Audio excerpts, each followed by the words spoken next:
Start a pair of balanced scales representing the Union of India and the states, the cover visual of the 15th Finance Commission's report for the period 2021-22 to 2025-26, seeks to highlight the Commission's endeavor to maintain an equitable approach at a time when the center and states are facing unprecedented revenue stress and fiscal demands.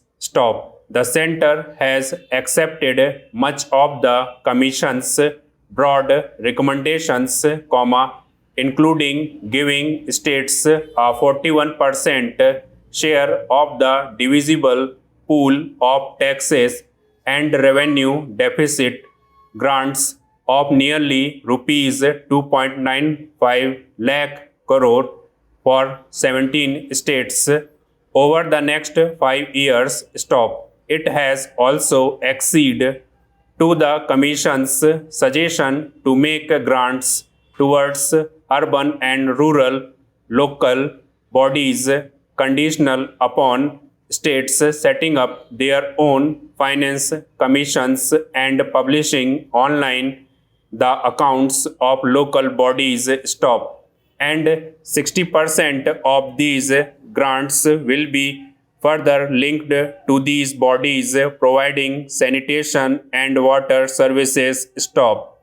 There is an in principle node to the panel's suggestion to set up a non-lapsable dedicated fund to support defense and internal security modernization, a response to the center's belated request to examine if such a fund can be considered for funding defense capex beyond normal budget allocations.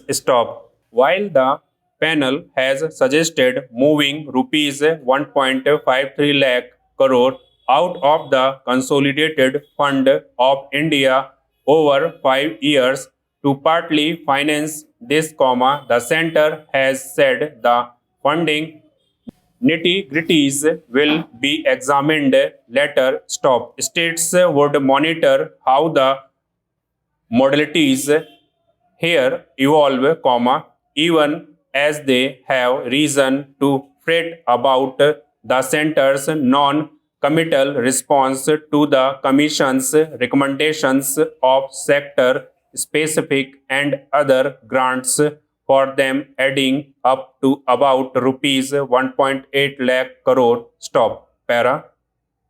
It is up to the center now to ensure that states do not feel shortchanged from the new fiscal framework, given their frayed ties over GST compensation dues. States have also been steadily losing out, given the center's penchant to raise more cesses and surcharges that do not have to be shared. This budget has seen an encore with the agriculture infrastructure development says.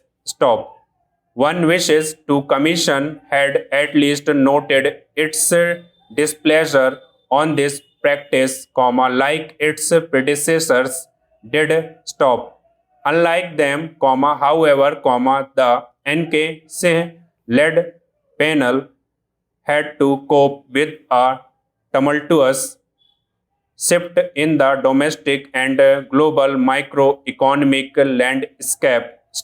At home, the Planning Commission was dissolved and GST introduced. The panel's tenure was extended by a year, requiring it to give an interim report first, with its work culminating in a virtual zero visibility zone as the COVID-19 pandemic broke out months before its deadline. Given these pressures and the difficulties in projecting the economy's path, the Commission has done well. Stop. It has resisted the center's nudge to review what it felt was a too generous 42% share granted to states by the previous commission, and deftly dealt with most of the unusual terms of reference foisted on it. Stop. As N.T. Ramarao said, India lives in the states. Stop. If the center takes them along, it might help attain the balance envisaged by the commission, which is needed to drive the country onto a double engine growth trajectory from the current nadir. Stop.